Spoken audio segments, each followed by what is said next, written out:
قال الله لقد من الله على المؤمنين إذ بعث فيهم رسولا منهم يتلو عليهم آياته ويزكيهم ويعلمهم الكتاب والحكمة۔ ہمارے عزیز محترم مولانا عادل فراز صاحب کو ایک باصلاحیت ہمارے علماء میں بھی ہیں اور دانشوروں میں بھی ہیں اور خود شفاعت صاحب بھی بہترین صلاحیتوں کے حامل ہیں اور اس وقت خدمت خلق اور خدمت دین انجام دے ہیں۔ ابتدائی میں یہ دعا ہے کہ اللہ ان سب کی کوششوں کو کامیاب فرمائے اور بالخصوص اس مکتب اور مدرسے سے متعلق جو ہمارے مومنین ہیں، جو جوان ہیں، جو محنت کریں، اللہ ان کی محنتوں کو ثمرآور کرے۔ اس کا ایک نمونہ اس وقت ہمارے سامنے ہے انعامات کی تقسیم کی شکل میں۔ اولا جیسا کہ ہمارے دادا نے جملہ کہا کہ انعامات کا مطلب یہ نہیں ہوتا ہے کہ کوئی ناکام ہوا ہے اور کوئی کامیاب ہوا ہے۔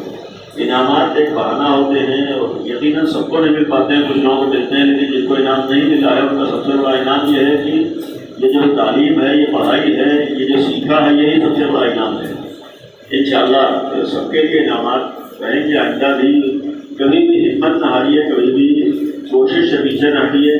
اس سے قبل کی بھی جو میں جلسے میں شریک ہوا تھا، ایک بات عرض کی تھی کہ تعلیم ہماری ضروری ہے، پڑھنا لکھنا ہمارا ضروری ہے اور ہماری پہچان ہماری تعلیم ہونا چاہیے۔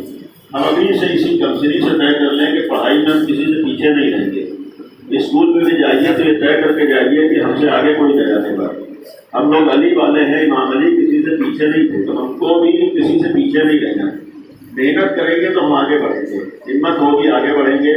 آج کے زمانے میں طے کر لیجیے کہ ہمیں پڑھائی میں محنت کرنا ہے۔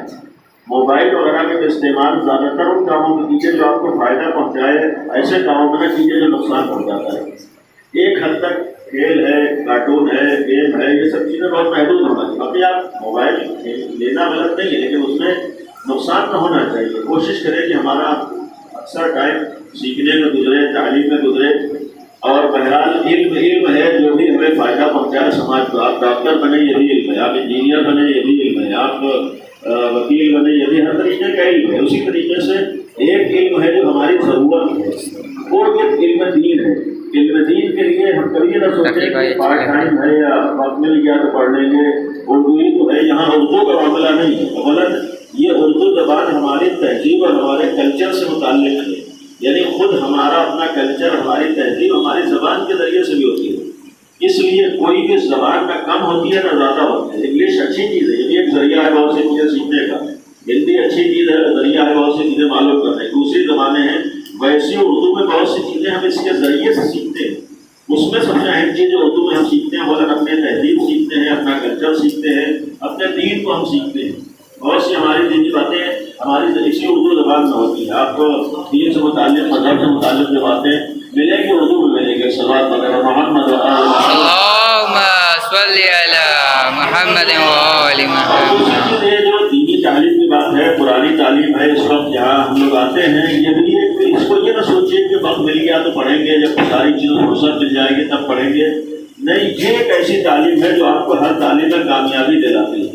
یہ دیکھنے میں 1-2 گھنٹہ ہے، لیکن بقیہ 24 گھنٹے میں جو اثر ہوگا اسی 1-2 گھنٹے کا۔ اس لیے کہ جتنا قرآن کو اہمیت دیں گے اتنا ہی ہماری زندگی بابرکت بنتی ہے۔ قرآن ہے، دینیات ہے، اپنے دینی معلومات ہیں، اور یہ یقین رکھیے آج اسکول کالج بہت ضروری ہے جانا، اسکولوں میں پڑھنا ضروری ہے، لیکن اگر وہاں نہ پڑھ پائے تو اتنا نقصان نہیں ہوگا جتنا نقصان اس دین کے نہ سیکھنے میں ہوگا۔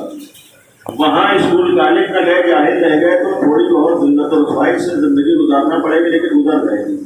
اپنا دین و مذہب معلوم نہ ہوگا تو دنیا بھی برباد ہوگی، آخرت بھی ہماری برباد ہوگی۔ تو یہ علم اس لیے ہے کہ ہماری دنیا بھی بنے اور آخرت بھی بنے۔ دوسری 2 باتیں عرض کرنا ہے کہ ہم لوگ قرآن کے سلسلے میں اس بات کی طرف توجہ دیں، انشاءاللہ یہاں مکتب میں توجہ اور ہر جگہ ہونا چاہیے کہ مثلاً اگر ہم قرآن پڑھ رہے ہیں، اردو پڑھ رہے ہیں، تو ضروری ہے کہ تلفظ کی جانب توجہ دیں۔ آج معمولاً ہمارا ایک دشواری ہے، اسکول کالج جانے والے بچے بہت سی باتیں یا بہت سے الفاظ ایسے ہیں کہ جو ہم لوگ اسی ماحول والے استعمال کرتے ہیں۔ نہیں، اردو سیکھنے کا مطلب ہے کہ جو صحیح ایک تلفظ ہے وہ ہونا چاہیے۔ آپ انگلش میں جیسے ہے ویسے تو پڑھیں گے، ویسے اردو میں بھی ہونا چاہیے۔ مثال کے طور جو چیز کاف ہے وہ کاف سے ہونا چاہیے۔ یہ کاف اور کاف میں کچھ فرق تو ہونا چاہیے۔ ہمارے بہت سے بچے کاف و کاف قرآن کو معمولاً